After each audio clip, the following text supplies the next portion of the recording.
आज हम शुरुआत करेंगे प्रश्नावली 4.2 की।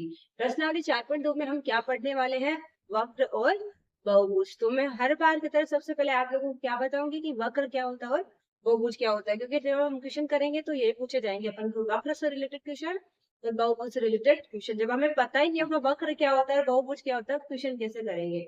तो सबसे पहले हम थोड़ा थोड़ा उनके बारे में पढ़ेंगे, फिर प्रश्नावली करेंगे। प्रश्नावली की तरफ बढ़ने से पहले मैं आप लोगों से एक रिक्वेस्ट करना चाहूंगी, अगर आप हमारे चैनल पर नए आए हैं या फर्स्ट टाइम आए हैं या फिर आप वीडियोस तो देख रहे हैं लेकिन आपने अभी तक हमारे चैनल को सब्सक्राइब नहीं किया है, तो प्लीज प्लीज प्लीज हमारे चैनल को सब्सक्राइब कीजिए, हमारे वीडियोस को लाइक कीजिए और अपने फ्रेंड्स के साथ भी क्लासेस को शेयर कीजिए। और आप लोगों को क्लास कैसी लगती है उसके लिए कमेंट करके जरूर बताइएगा कि आप लोगों को क्लास कैसी लग रही है। अब बढ़ते हैं हमारे टॉपिक की तरफ। चलिए, सबसे पहला हमारा क्या है? वक्र। देखो, नाम सुनने से पता चला वक्र का मतलब क्या होता है? टेढ़ा मेढ़ा। कैसे भी टेढ़ा मेढ़ा, ऐसे ऐसे ऐसे टेढ़ा मेढ़ा जो भी होता है वो क्या कहलाता है? वक्र बोलते हैं ना। ये तो बहुत वक्र सा दिख रहा है, वक्र यानी टेढ़ा मेढ़ा सा दिख रहा है। ठीक है, तो टेढ़ी मेढ़ी रेखाएं खींचने पर जो आकृति प्राप्त होती है वे वक्र कहलाती है। यानी कि अपन जैसे कोई भी टेढ़ी मेढ़ी रेखा खींच दे, मान लो ये मैंने ऐसे ऐसे टेढ़ी मेढ़ी रेखा खींच दी, या फिर मैंने ऐसे ऐसे कोई भी टेढ़ी मेढ़ी रेखा खींच दी, या मैंने ऐसे ऐसे कोई भी टेढ़ी मेढ़ी रेखा खींच, ऐसे सब रेखाएं खींचने से जो भी आकृति बनती है, टेढ़ी मेढ़ी रेखाएं खींचने से जो भी आकृति बनती है वो क्या कहलाती है? वक्र कहलाती है। अब वक्र के अलग अलग टाइप होते हैं, एक ही प्रकार का नहीं होता वक्र। वक्र खुला वक्र भी हो सकता है, बंद वक्र भी हो सकता है, सरल वक्र भी हो सकता है, जटिल वक्र भी हो सकता है। अब सबसे पहले हम देखते हैं कि सरल वक्र कौन सा होता है।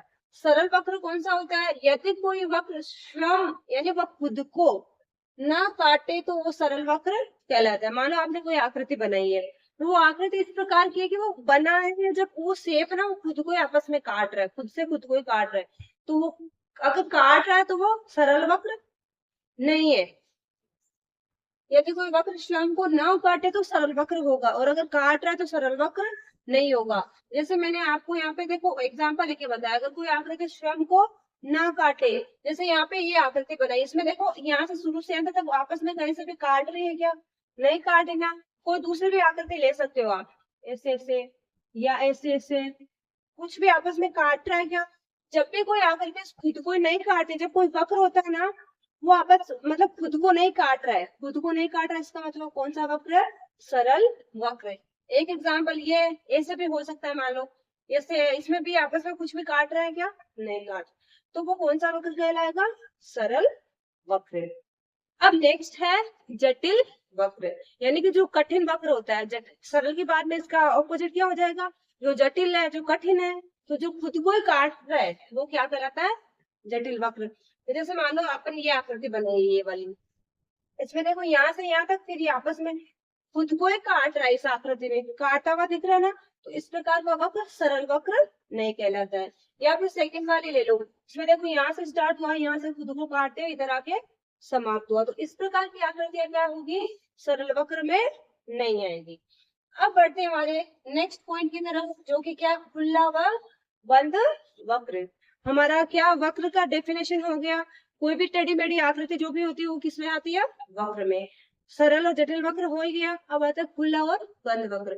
जो खुली आकृति है, जैसे मान लो ये है, जो कहीं पर भी मिल रही नहीं है वापस, वो खुली है तो खुली आकृति पे आएगी। अगर आपने कोई आकृति बना दी और वो वापस कहीं पे बंद हो रही है, मान लो वापस आके मिल रही है, जैसे जहां पे शुरू थी वहीं पे आके मिल रही है, मान लो कहीं पे भी, जैसे मैंने ये बनाया इधर से ऐसे बना के मैंने इसको मिला दिया, तो ये खुली दिख रही है क्या आपको? कैसे भी खुली नहीं है ना, यहाँ पे बंद हो गई ना। तो सरल वाली क्या होगी? सॉरी, खुली आकृति, खुला वक्र कौन सा होगा? जो खुला दिख रहा है अपन, तो खुला है। जैसे अपन ने ये आकृति बनाई, वक्र बनाया, इसमें देखो ये यहाँ से खुला ही पड़ा है, इसमें से कुछ भी अंदर जा सकता है। अब इसका गेट बंद करा हुआ, इसका मतलब इसमें कुछ भी नहीं जा सकता। तो खुला क्या? अपन को पता खुला क्या होता है? अपन का घर है जैसे खुला होता है, तो वो खुला ही माना जाएगा। अगर गेट बंद किया हुआ है तो अपन क्या बोलेंगे? उसका घर तो बंद पड़ा था। ठीक है, ऐसे अगर कोई भी वक्र खुला है तो खुला वक्र हो जाएगा, और अगर वो ऐसे फिर से अगर बनाते टाइम ऐसे पूरा बंद हो गया, जहां से शुरू किया था वहीं पे आके मिल रहा है, मैंने मान लो ये बना दिया, जैसे ऐसे ऐसे करके ऐसे बना दिया, तो आकृति कुछ भी ले सकते हैं, वो अपन को खुली नहीं दिखाई दे तो कौन सी हो जाएगी, बंद वक्र। यहाँ तक सबको क्लियर हो गया खुला और बंद वक्र क्या होता है। अब आते हैं हमारे नेक्स्ट पॉइंट पे। नेक्स्ट पॉइंट क्या, देखो मान लो एक वक्र है, उसका 3 भाग होते हैं वक्र के, एक तो उसके अंदर का, एक उसके बाहर का, और एक उस वक्र की परिसीमा। परिसीमा मान लो ये होती है, जैसे ये वक्र है तो इसके अंदर का भाग तो ये हो जाएगा, इसके बाहर का भाग ये हो जाएगा, ये जो है ना पूरी, ये क्या कहलाती है, वक्र की परिसीमा।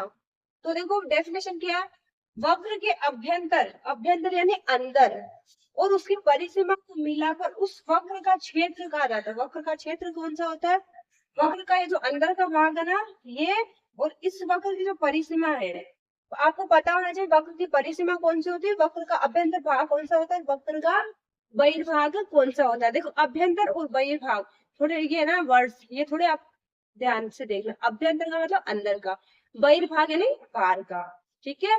अभ्यंतर यानी अंदर का, तो इस वक्र का अभ्यंतर यानी अंदर का तो कौन सा, ये वाला।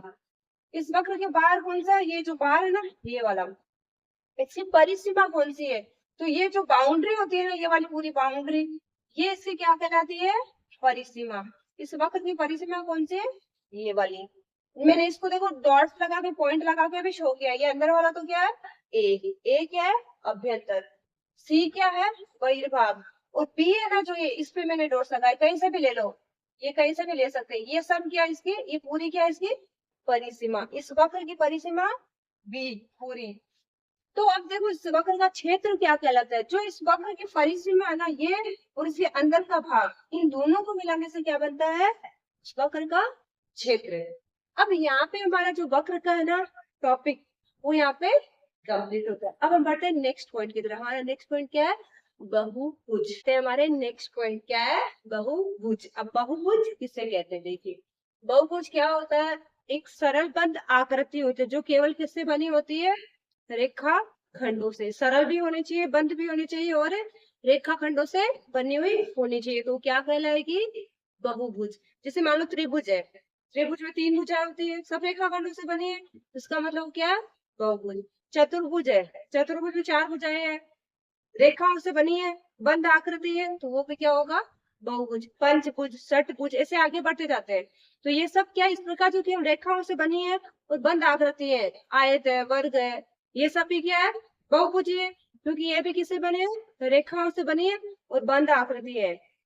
तो जो केवल रेखाखंडों से बनी है और बंद, सरल बंद आकृति है, वो कौन सी क्या कहलाती है, बहुभुज। और बहुभुज के बहुत से प्रकार होते हैं, पंचभुज, अष्टभुज, नवभुज, मतलब आगे बढ़ते जाते हैं, त्रिभुज, चतुर्भुज, पंचभुज, ऐसे करके आगे बढ़ते जाते हैं। तो हम क्लियर का डेफिनेशन देखते हैं। देखो इस प्रकार के जो चैप्टर है ना, इनके अंदर आपको ये डेफिनेशन होती है ना, जैसे यहाँ पे बहुभुज की, लास्ट अपन ने क्या पढ़ी थी, वक्र की। इससे पहले वाले चैप्टर में भी अपन ने पढ़ी थी समांतर रेखाएं, चैप्टर नहीं सॉरी प्रश्नावली में समांतर रेखाएं, प्रतिच्छेदी रेखाएं। मैंने आपको उस टाइम भी बोला था, इस प्रकार के चैप्टरों में से डेफिनेशन है ना जरूर पूछी जाती है। परिभाषा है ना, ये आप अच्छे से याद करके रखना। जैसे बहुभुज की इंपोर्टेंट है, आसम भुजाएं कौन सी होती है, विकर्ण कौन सा होता है, ये सब है ना बहुत अच्छे से याद करके रखना। तो इनमें से परिभाषाएं भी बहुत बार पूछी जाती है। तो मैं भी आपको एक्सप्लेन करूंगी ना, तो आपको रटने की जरूरत नहीं पड़ेगी, आपको ऐसे माइंड में सेट हो जाएगा, हाँ ये आसन भुजा होती है, ये शीर्ष होता है, ये विकर्ण होता है, ये बहुभुज होता है, ठीक है ना। तो ध्यान से देखिएगा। सबसे पहला क्या है, बहुभुज। अब इसकी डेफिनेशन क्या बताते देखिए, केवल रेखाखंडों से बनी सरल बंद आकृति बहुभुज कहलाती है। केवल रेखाखंडों से बनी होनी चाहिए, बंद होनी चाहिए, और क्या होनी चाहिए, सरल होनी चाहिए, तो क्या कहलाएगी, बहुभुज। आगे आओ, फिर है भुजाएं। अब बहुभुज की भुजाएं कौन सी होती है, मान लो एक आपने बहुभुज बनाया है, मैंने ये बहुभुज बना दिया, ये त्रिभुज भी बहुभुज है या चतुर्भुज भी बहुभुज है, कुछ भी ले लो। तो इसमें जो ये है ना, ये सब क्या कहलाएगी, भुजाएं। ये सब क्या कहलाएगी, भुजाएं। इनको तो बोलते हैं एक बहुभुज को बनाने वाले रेखाखंड, जो भी जिन रेखाखंडों से बहुभुज बनता है ना, उन रेखाखंडों को क्या बोलते हैं, भुजाएं। ये सब क्या कहलाएगी, भुजाएं। जिन रेखाखंडों से बहुभुज बनता है ना, वो बहुभुज की क्या कहलाती है, भुजाएं। अब नेक्स्ट पॉइंट देखिए, शीर्ष। अब शीर्ष क्या होता है, बहुभुज का शीर्ष क्या होता है, दो भुजाएं जहां मिलती है उस बिंदु को बहुभुज का शीर्ष कहते हैं। मान लो ये तो भुजाएं हैं, ये दोनों भुजाएं हैं, ये कहाँ पे मिल रही है, यहाँ तो ये क्या कहलाएगा इस बहुभुज का शीर्ष। ये दो भुजाएं क्या मिलेंगी, ये नहीं कि एक ही शीर्ष होगा, इन दो भुजाओं के लिए ये वाला शीर्ष होगा, इन दो भुजाओं के लिए ये वाला शीर्ष होगा। जैसे मैंने यहाँ पे एक एग्जांपल लिया, बड़ा लिया अच्छा लिया, उसमें अपन सब समझ सकते हैं। देखो अभी मैंने यहाँ पे कितने भुजाएं, इसमें 1 2 3 4 5 इसमें पंचभुज है। अब इसमें देखो दो भुजाओं को मिलाने वाले रेखा, दो भुजाओं को मिला, दो भुजाएं जहां मिलती है ना उस बिंदु को बहुभुज का शीर्ष कहते हैं। मानो ये भुजा ए ई है और डी ई है, या ई डी है या डी ई है, कुछ भी ले लो। इन दो भुजाओं को देखो कौन मिला रहा है, बिंदु ई। तो ये ई क्या कहलाएगा, इनका इस बहुभुज का शीर्ष कहलाएगा। इसी प्रकार ईडी को और सीडी को कौन मिला रहा है, डी। तो ये क्या है, इन दो भुजाओं का शीर्ष। इसी प्रकार इन दोनों को कौन मिला रहा है, या इन दो को ये मिला रहा है तो ये शीर्ष सी हो जाएगा, इन दो को मिला रहा है बी तो ये बी शीर्ष हो जाएगा, इन दो को मिला रहा है ये ए तो ये ए शीर्ष हो जाएगा। ठीक है, दो भुजाएं जहां मिलती है उस बिंदु को बहुभुज का शीर्ष कहते हैं। ठीक है, और मैंने आपको देखो समझा भी दिया है, आकृतियां बना बना के इसलिए समझा रहे हो ताकि अपन को परिभाषा रटना नहीं पड़े। हम क्या करते हैं, मैथ में जो भी परिभाषा देते हैं ना वो रट लेते हैं, रटना नहीं, उसका भी लॉजिक होता है, उसको भी अपन जब आकृतियां बना बना के समझेंगे ना तो अपन को माइंड में हमेशा सेट हो जाएगा। अभी मैं आपको एक तो ऐसे बोल के चले जाऊँ, दो भुजाएं जहां भी मिलती है उस बिंदु को बहुभुज का शीर्ष कहते हैं, लेकिन मैंने आपको इसको समझाया भी शीर्ष कब होता है।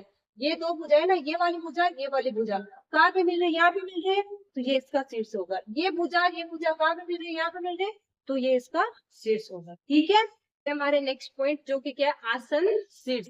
आसन शीर्ष क्या होता है, देखो बहुभुज की एक ही भुजा के अंत बिंदु आसन शीर्ष कहलाते हैं। मान लो ये जैसे एक भुजा है, इसके जो दोनों अंत बिंदु है ना ये क्या कहलाएंगे, आसन शीर्ष। ये भुजा है, ये भुजा है। अब इसके दो जो अंत बिंदु है ना ये ए और ये बिंदु ई, ये क्या हो जाएंगे, आसन शीर्ष। कोई से भी भुजा उठा सकते हो, जो अंत बिंदु होते हैं ना वो क्या कहलाते हैं, आसन शीर्ष। अब आते हैं नेक्स्ट पॉइंट पे जो कि क्या है, विकर्ण।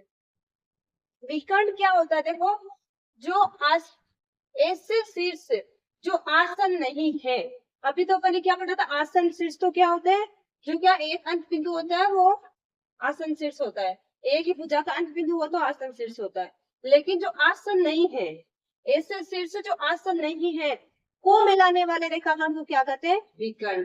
जैसे मान लो मैंने अभी ये तो आसन शीर्ष है हमारे, ये दो, ये इस भुजा का अंतर, ये इस भुजा के दोनों अंत बिंदु है तो ये क्या हो गया, आसन शीर्ष।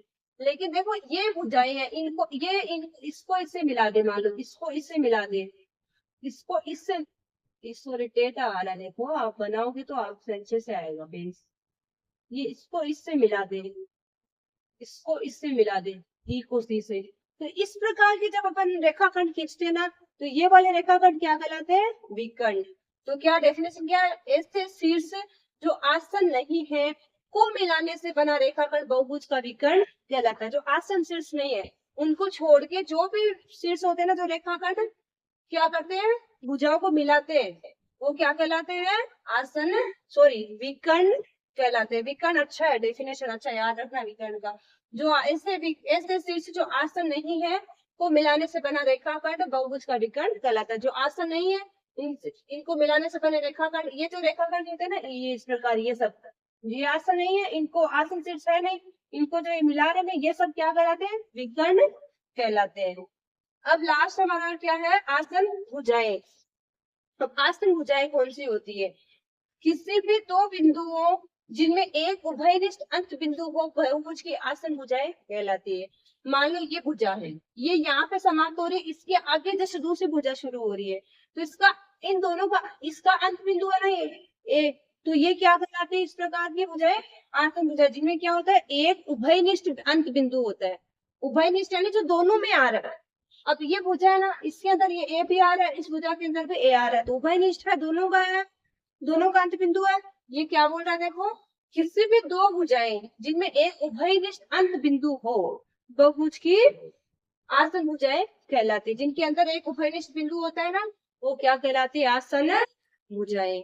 विकर्णों को अपन नाम भी दे सकते हैं। देखो ये विकर्णों के नाम क्या हो जाएंगे, विकर्ण ईसी, विकर्ण डी ए, विकर्ण डीबी, और विकर्ण एक ये है एसी, और एक ये तो हो गया, ये दो विकर्ण ये है इन डीबी डीए, विकर्ण ईबी और विकर्ण ईसी। इस प्रकार इन विकर्णों को नाम भी दिया जाता है, जैसे विकर्ण ए, विकर्ण एडी, विकर्ण एसी। इस प्रकार इन विकर्णों के नाम भी देखने को रहते हैं। विकर्ण ईबी, जो 5 विकर्ण है ना, उन पांचों के अपन नाम लिख सकते हैं देख देख के, ठीक है।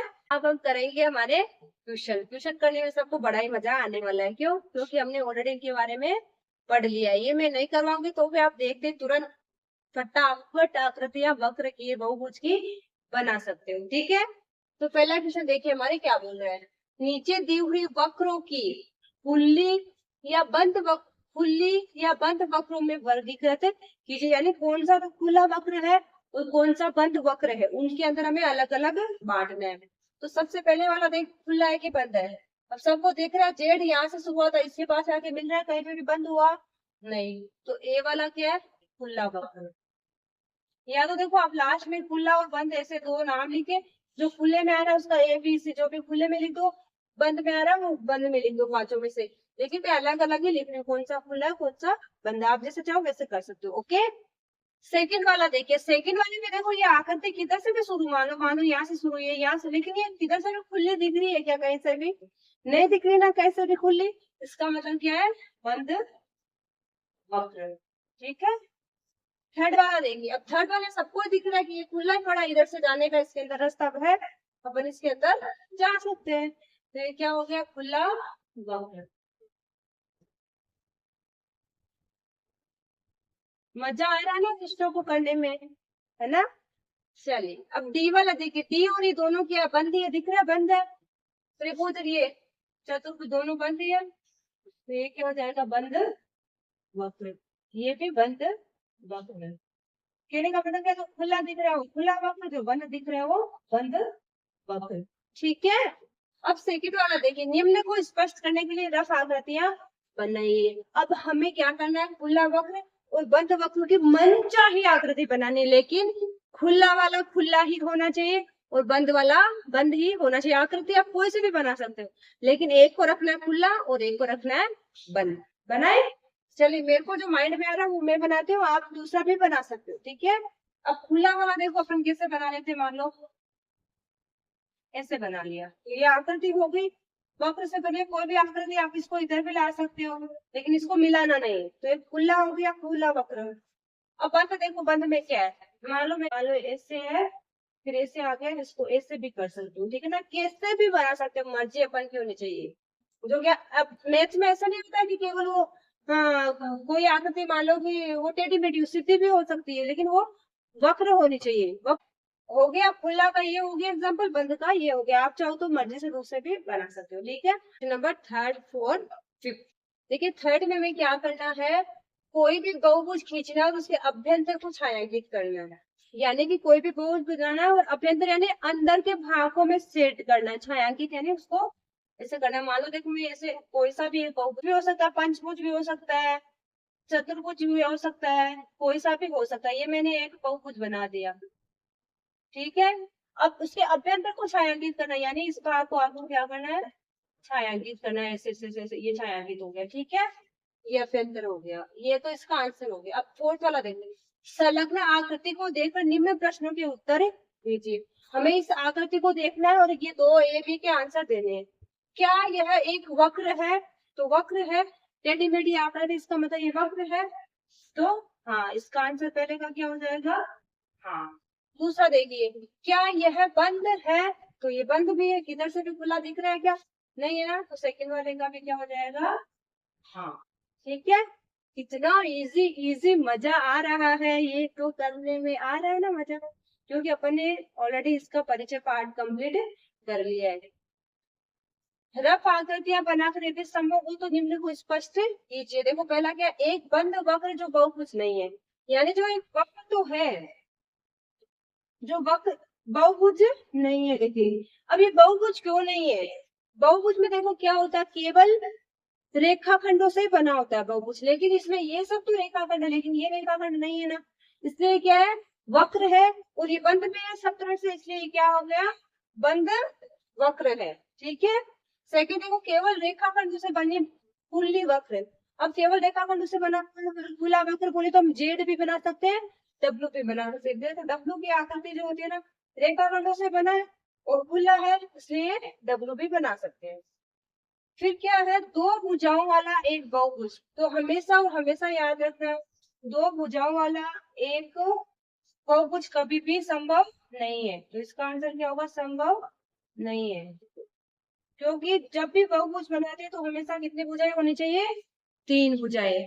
तीन भुजाओं के बिना बहुभुज नहीं बनता है। क्योंकि त्रिभुज है, मान लो त्रिभुज से स्टार्ट करते हैं तो त्रिभुज में कितनी भुजाएं होती है, कम से कम माने तो त्रिभुज में ही है, हमारे कितनी भुजाओं से मिलकर बना होता है, तीन भुजाओं से। तो दो भुजाओं वाला बहुभुज कभी भी संभव नहीं है। जब भी आपसे कोई पूछे कि क्या आप दो भुजाओं से या एक भुजाओं से भी बहुभुज बना सकते हैं, तो नहीं, आंसर क्या देना, नो।